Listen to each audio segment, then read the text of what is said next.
Boil the fruit using 2 parts of water for every 1 part of fruit.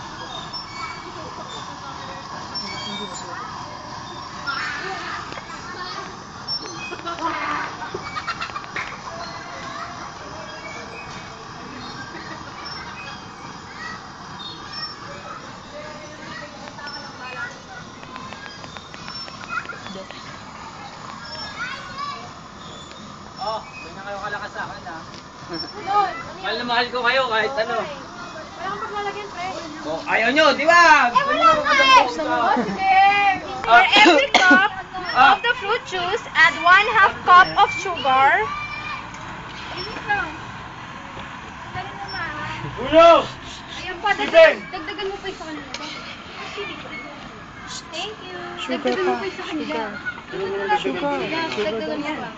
Eri sa inyo. Siyempre ah, yung kosa ah, ganyan ka kalakas sa akin kosa. Kahit na... And then, add the calamansi juice.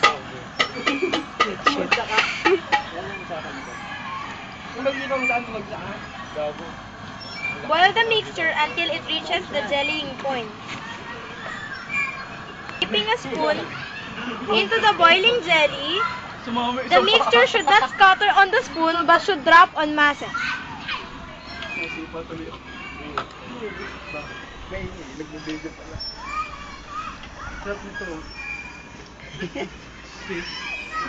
Lunis ang gagawin.